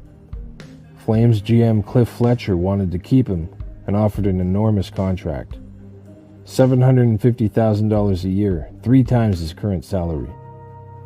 But if the family didn't return home, the children would no longer be Swedish, but Canadian. Before long, they would never be able to return. To make matters harder, the professional life had never been better. Loob had just done something no other Swede had ever done before. In 1982-83, Loob put up numbers no other Swede had been able to top. He scored 42 goals and 76 points in just 36 games. Both are records that have never been broken. Mind you, the landscape was different back then. Matchups mattered more, with fewer truly excellent players in the Swedish Elite League. If your top line could step out against the opposing third line, the other club was in big trouble. Loob was definitely a top-line player in Sweden, playing for Farjestad BK Karlstad. Still, the landscape was the same for every Swedish player, and he outproduced all of them. In the summer of 1980, Loob received a care package in the mail. Inside was a Calgary Flames jersey with his name on the back. When he opened it, he didn't even know what it meant. It turned out that he'd been drafted. A number of Swedish players had gone overseas and made a decent show of it. He wasn't the biggest guy, but maybe his skill could keep him afloat. In 1983, he started thinking out loud about the possibility of giving it a try. That's when the outside voices got louder. You're going to get eaten alive. You're never going to make it. You had a great year in Sweden, but it's not the same. Loob figured if he didn't make it, he could always just come back. Besides, Mats Naslund had gone over, and he was even smaller. As far as anybody could tell, he was still walking upright, too. 85 players had been invited to Flames training camp in 1983. The Flames were desperate to stay competitive with their cross-provincial rivals in Edmonton. The Oilers had just made the Stanley Cup final and were odds-on favorites to return. The Flames, meanwhile, looked deep at right wing. During the past season, Lanny McDonald scored 66 from the right side, a ridiculous total. It probably didn't help that Fletcher had called Loob the Swedish Wayne Gretzky to the local press. Loob dazzled his teammates with unprecedented levels of skill. He did things with the puck they'd never seen before. In his first exhibition game, he scored 5 goals. His coaches were amazed. When camp had broken, he'd made the cut. By the end of the season, he'd scored 30 and made the NHL All-Rookie team. In 1987-88, he scored 5 hat tricks, including 3 in the month of March. That month alone, he scored 15 goals and 32 points in 15 games as he went over 100 points on the year. In April, he scored his 50th of the season, the only Swede to ever reach that milestone. His new line mate that season, Joe Nieuwendyk, also hit 50 goals and won the Calder Trophy as league's top rookie. Nieuwendyk gave Loob's nifty playmaking much of the credit. After 5 NHL seasons, things were looking better than ever. So then it came as quite a shock when he told Fletcher that the next season would be his last. So Fletcher threw the bag at him, nearly $1 million a year, but Loob still refused. Family took precedence. Nobody could fault him. The money he'd made in Calgary was far more than he could ever have made playing hockey in Sweden, but it wasn't enough to last forever. Loob figured he had about 4 or 5 years to make the kinds of professional contacts he would need for his post-playing career. There was a true sense of urgency. The next season, the Loob, Nieuwendyk, Gary Roberts line scored 100 goals between them and were once again one of the most dangerous in the NHL. Nieuwendyk hit 50 goals again, and Loob finished second in team scoring with 85 points. But in the Stanley Cup final, the combo was ice cold. Most of the Flames were. Calgary had little answer to the Montreal Canadiens' world-class defensive players. Only Al MacInnis, Doug Gilmour, Joel Otto, and Joey Mullen stayed productive. In Game 3, with the series tied at 1 apiece, the series shifted to the storied Montreal Forum. Loob was posterized on the double overtime winner by Ryan Walter and finished the night with a -3 rating. But he wasn't playing poorly, and he was desperate to go out on top. In the 6th game of the series, also in Montreal, the outcome was still in doubt. Calgary had regained the advantage in the series, but the Habs had just tied the game. Only one time in the 64-year history of the Montreal Forum had the home team lost the deciding game of the Stanley Cup Finals, and it was the Maroons who had lost that one. For more on that story, see video number 21. In his first shift after the Montreal tie goal, Loob started the play that broke it, corralling the loose puck and speeding into the attacking zone. Loob sent the puck over to Nieuwendyk on his left wing, who sent a cross-ice feed to Lanny on the right flank, who laser-beamed it past Patrick Waugh. The goal didn't hold up as the winner, but the Flames maintained the lead for the rest of the night. The Flames won the Stanley Cup. In the locker room, his jersey soaked in champagne, Loob confirmed to reporters that he had just played his final NHL game. Back in Sweden, Loob received another care package from the Flames. He sold aluminum siding during the day. He would drop his kids off at school, work during the day, then attend practice with Fargestads, then back home to say goodnight to the children. Inside the package were miniature replica Stanley Cup and Clarence Campbell Bowl trophies and 2 Stanley Cup rings, one for him and one for his wife. While he was away, the competition in Sweden's professional ranks had leveled up. Most clubs were able to deploy 4 useful lines. Still, Loob remained a cut above. He played on Farjestad's top line with fellow former NHLers Bent Gustafsson and Magnus Rupe to form the most feared trio in Sweden. Gustafsson would win the Gold Helmet Award as Best Swedish League Player as voted on by the players. Loob would win the same award in each of the next 2 years. He retired in 1996, a legend in his home country, arguably a top 10 performer all time. Hockey Hall of Fame voters don't seem to put much stock into European League totals or records, but Loob became a charter member of Sweden's Triple Gold Club along with Naslund and Thomas Jansson when they helped Tre Kroner to an Olympic gold medal in 1994. His seasons of 42 goals in Sweden and 50 in the NHL remain Swedish records, as is his 76 points. Due to the NHL talent drain and the amounts of money offered to top hockey players in America, it's unlikely any homegrown sniper sticks around long enough in his native territory to break it. His time in the NHL was sometimes streaky, but he was nearly a point-per-game player in his 6 years there, despite playing through a shoulder injury that required surgery in 1987. He was inducted into the IIHF and Swedish Hockey Halls of Fame. Who was the first player to retire as a Vegas Golden Knight? Here's a hint. Before the 2017 expansion draft, the Golden Knights had already chosen their number 1 center. At 30 years old, he was in his prime, though he had never played an NHL game.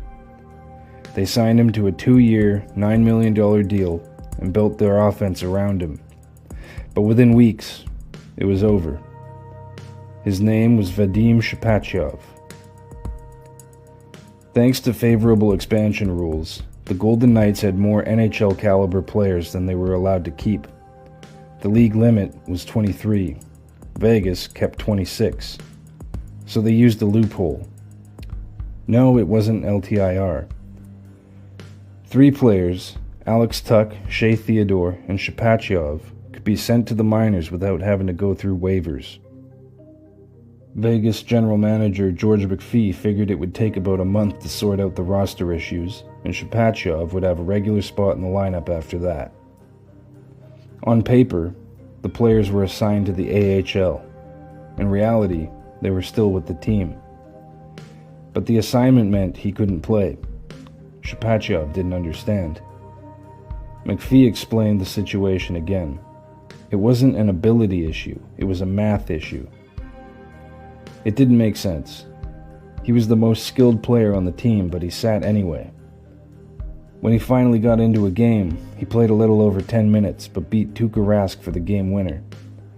Over the next 2 games, he also played around 10 minutes. Nearly a month had gone by, and the roster issues were nowhere near sorting themselves out. Shipachyov hadn't played poorly, but McPhee and head coach Gerard Gallant wanted to send him down to the Wolves to get him more ice time and better acclimatize to North American ice, style of play, and lifestyle. He let McPhee know he was unhappy, but he went. He was expected to be back with the Knights before long. He made 1 practice, then left the Wolves. Off the ice, he and his wife had a hard time adjusting. He complained about indoor smoking in the casinos. He wasn't a gambler, and so the city offered him little to do. To make matters worse, he and his wife had very limited English. When he left for Chicago, she was all alone in an unfamiliar culture, unable to communicate with anyone, stuck in a hostile desert climate. Even grocery shopping was a baffling ordeal. Being separated was never part of the plan. McPhee, meanwhile, worked the phones looking to deal him away. Nothing materialized. But none of this was part of the plan. The Knights had signed him to be their number 1 center. Every preseason projection had him penciled in. He was the highest paid center on the team, and the most skilled. He signed to play that role, be with the team all season, play top minutes, and prove himself against the best competition. The Knights hadn't delivered on their promises and used rule loopholes as the reason. But still, he had been willing to go along with their new plans. When he left the team, he did it for her. The Golden Knights suspended him. A couple weeks later, he took a page from Ilya Kovalchuk's playbook and retired from the NHL so he could return to Russia and continue playing. When he left, he had to pay back all but $48,000 of his $2 million signing bonus. Today, he is often seen as a villain in Las Vegas. He's a cautionary tale, a whiner, a complainer. He wasn't a team player. Didn't want to make the sacrifices to win. But what would you be willing to give up to make your wife happy? He finished the 2018 season with SKA St. Petersburg, the same club he'd won 2 KHL titles with. He then moved on to Moscow Dynamo, where he led the KHL in scoring 3 years running. He will remain one of the biggest question marks in Golden Knights history. What if it had worked out? How good could he really have been in the NHL? We'll never know. Currently, he's the all-time leader in games played, assists, and points in KHL history. In 1978, 22-year-old med student Randy Gregg was a standout defenseman for the University of Alberta Golden Bears. He also played for the Edmonton Tigers of the Alberta Major Baseball League for 7 seasons. That summer, he led the Tigers to a Canadian national title, slugging 7 homers in 3 contests. It should be noted that Gregg was a pitcher. He wasn't invited to the Canadian national baseball team because he didn't have a scholarship at an American school, but hockey was a different matter. He'd been accepted to U of A as a 16-year-old. He was already in med school when he decided to try out for the hockey team in 1975. He knew it would be impossible to do both medicine and hockey. He also knew he'd be cut from the team long before it mattered. But when the coach gave out team jackets and handed one to Gregg, he knew he'd made it. Thursdays, he was on call in surgery. He'd assist in the OR during the day, then stay on call overnight, then be back to assist again on Fridays until 5 p.m. Game time with the Golden Bears was 7. He'd return home to a home-cooked meal from Mom, power nap for about 3 minutes, then it was off to the rink. He helped the Golden Bears to 2 national collegiate titles and was named Best Intercollegiate Player after his final season in 1979. The school won the Canada West title each of his 4 years there. After graduating from U of A, he received a contract offer from the New York Rangers. It was a 2-year deal worth $100,000 per year, with a large signing bonus. He turned them down. He didn't feel like he was ready to compete in the NHL. Instead, he signed on with Father David Bauer to captain Canada's national team for $4,000 for the year. As a member of Bauer's hockey program, Gregg traveled the world playing hockey, making trips to Europe and Japan. While abroad, Father Bauer encouraged his players to indulge in local culture, cuisine, and museums. Talk to locals, see what the world was about. Bauer was more concerned with developing the man in the uniform than dominating opponents. It made his players want to win for him all the more. All of it was a tune-up for the 1980 Olympics in Lake Placid. It was the first time Canada had iced an Olympic hockey team since boycotting the games in 1968. When they took the ice, they were an afterthought. 3rd in their group, Canada placed 6th overall that year. Disappointed with the performance, Gregg was determined to maintain his amateur status and try again at the next Olympics. He still had yet to complete his medical residency, and the lucrative offer with the Rangers was still on the table. A $50,000 signing bonus right off the bat. But Gregg opted for a different route. His leadership and hulking on-ice presence at the Olympics was noticed by scouts from Japan. He signed with the Kokudo Bunnies. According to Gregg, the owner of the Kokudo team just admired rabbits. He felt they were noble animals. It just felt silly trying to intimidate an opposing player with a bunny on your chest. Like the NHL before expansion, the Japanese league featured 6 teams, 3 in Hokkaido and 3 in Tokyo, Kokudo among the latter. Each team was allowed 2 international players. The circuit had attracted such NHL alumni as brothers Kurt and Harvey Bennett, Gary Monahan, Greg Bodie, and Barry Wilcox, as well as European stars like Yuri Lyapkin and Vladimir Shadrin. Gregg's international teammate with the Bunnies was Finnish star Markku Hakulainen. He made as much money there as he would have in the NHL, but he was able to maintain his amateur status because each of the 6 teams were company teams. Each player was given a nominal position at the club's parent company. They were expected to show up, clock in, and work, but these were ornamental or token positions at best. The salary the players earned in these jobs was ostensibly for their on-ice work. Gregg's role was as assistant hotel manager. He stayed on with the Bunnies' blue line for 2 years, racking up 62 points in 71 games. He also served as player coach for the Bunnies. Before long, he began to sour on his Japanese experience. He found that the younger players were eager to learn, but the older players weren't interested in taking direction from him. He figured that some of his Japanese teammates were talented enough for the NHL, but lacked the will to battle when things got rough. Japanese hockey involved a lot of fast skating, but not much truculence. Gregg started to worry that he was developing bad habits there. However, before he left, he did what he always did, and led the Bunnies to a league title. Throughout his time there, he never lost sight of his goal. His schedule remained grueling. He would fly out from Tokyo on a Friday and be at the Royal Alexandra Hospital on a Monday for his medical interning. By combining the Bunnies' truncated schedule with busy summers back home, he completed his internship, making him a full-fledged doctor. Next, he would put his residency aside to sow his wild pro hockey oats. While in Japan, the Canadian Olympic team was restructured. Father Bauer was out as head of the team. Dave King was in. When that happened, Gregg's passion for the national cause waned.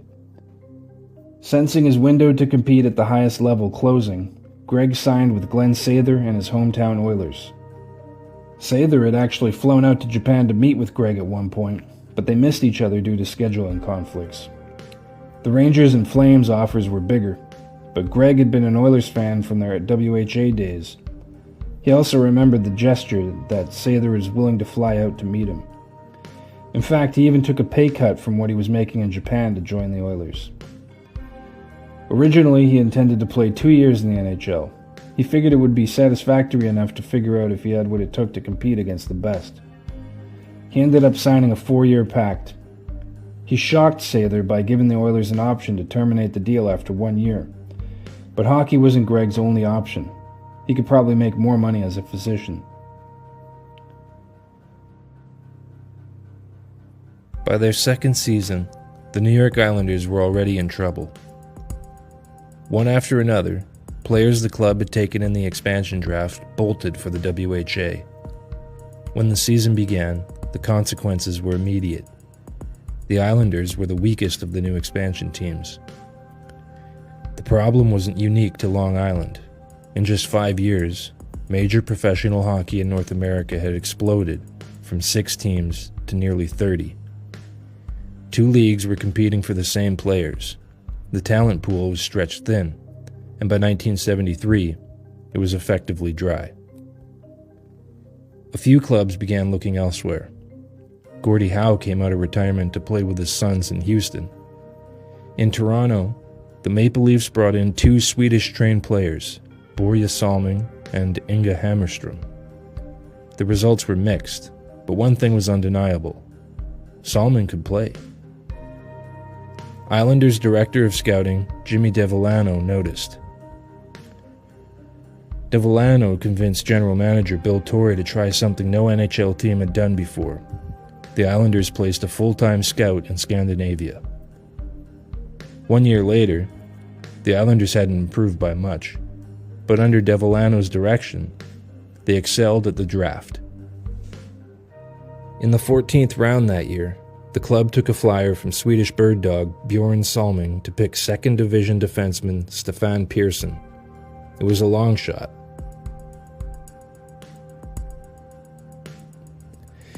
By 1977, at age 22, Persson had logged several years of professional experience in Sweden. He had progressed from a young kid on spot duty in 2nd Division to the #1 defenseman on back-to-back elite Syrian champions. He had also become a fixture on the Swedish national team, winning silver at the Worlds that summer. That summer, he signed a deal with the Islanders. In spite of his international and domestic success, he came to Islanders camp with little fanfare, no expectations, and no guarantees. Persson quickly earned the coaching staff's confidence and established himself as the Islanders' second defenseman, trusted in all situations. On many teams, he might have been the number one. On Long Island, that role belonged to Denis Potvin. Persson fit perfectly in the number two role. His first year, he recorded 50 assists, setting a new league standard for rookie defenders. The record would be broken just 3 years later, but his 50 assists and 56 points remain Islanders' rookie defenseman records. In most seasons, that performance would have won the Calder Trophy, but Persson's accomplishments were eclipsed by superstar teammates. Potvin was already a star, and Persson's teammate, Mike Bossy, became the first rookie to score 50 goals. Bossy won the Calder. Persson's season went largely unheralded, but in many ways, the fact that he was overshadowed played into his strengths, going under the radar. The following season was Persson's best. 10 goals, 66 points, plus 38. The Islanders finished first overall. Persson placed 10th in Norris Trophy voting. Around him, the team peaked. Brian Tretiak won the Hart and Art Ross. Bossy scored 60. Potvin anchored the defense. 5 Islanders were named to the end of the season All-Star team. But in the playoffs, they came up short once again. Captain Potvin would miss most of the season with an injury, and Persson would be relied upon more heavily than usual in 1980. He had a new defensive partner in Dave Bam Bam Langevin, and the two formed a stalwart duo, arguably the best second pairing in the NHL. His regular season production dipped with more defensive responsibilities, but in the playoffs, after Potvin returned in full health, Persson's offense came alive. He scored 5 postseason goals, including 3 in the Stanley Cup Final, where Persson played a pivotal role. In Game 1, he tied the game late against the Philadelphia Flyers, forcing overtime. The Islanders won. In Game 6, Persson started the play that won the series, making a trademark good first pass out of the zone to John Tonelli, who passed to Lauren Henning, to Nystrom, who scored one of the most famous goals in NHL history. The Islanders won the Stanley Cup. Persson was considered a top candidate for the Conn Smythe Trophy, but it went to Brian Trottier. Persson returned to Sweden that summer to receive the Victoria Award, given to Swedish athletes who have achieved something particularly special in sports. In the nearly 50 years of the prize, the only other hockey players to win the award are Peter Forsberg, Daniel and Henrik Sedin, Henrik Lundqvist, and Erik Karlsson. He and Anders Kaller became the first Swedish-trained players to have their names engraved on the Stanley Cup. They would do it again, and again, and again. 4 consecutive championships. Persson and Kaller remain the only Swedes to win 4 consecutive Stanley Cups. In many ways, he defined the prototypical Swedish defenseman, displaying the kind of smart, responsible, positionally sound style that would be perfected a generation later by Nick Lidstrom. He rarely grabbed headlines, but in 59 playoff games during the run, he recorded 41 points, many of which he played through injuries. The years took their toll. The injuries accumulated. His role diminished. The Islanders' championship window closed. Before the 1985-86 season, Persson had told Torrey that the upcoming season would be his last in North America and that he wanted to end his career as an Islander. At the 1986 trade deadline, Torrey traded Persson to the Winnipeg Jets for an 8th-round draft choice. He was expected to join the team in time to suit up for a game against the Edmonton Oilers, but he didn't report. Instead, Persson retired from the NHL and flew to Rio de Janeiro with his friend Gunnar Nordstrom, who was covering the Formula One opening there for Swedish newspaper Expressen. There, they met Ferrari driver Stefan Johansson, who gave them pit passes to view and feel the action up close. It might not have been as exciting as competing for a Stanley Cup, but the weather at that time of year was nicer in Rio than in Winnipeg. But it wasn't inclement weather, a low personal opinion of the city, or lack of faith in the organization that kept him from reporting to Winnipeg. It was loyalty. There was no press conference, no dispute, no leverage. He simply bowed out. Persson was truly grateful that the Islanders had found him and brought him over to be a major part of a team that won an NHL record 19 consecutive playoff series. In a quiet gesture, the Islanders paid Persson for the remainder of the season despite his retirement and refusal to report. Persson returned to Sweden, played several more years at a lower level, and quietly stepped away off the ice and into a manager's position. He left behind no controversy. Only a record-setting rookie season, 4 Stanley Cups, and a career defined not by noise, but by trust.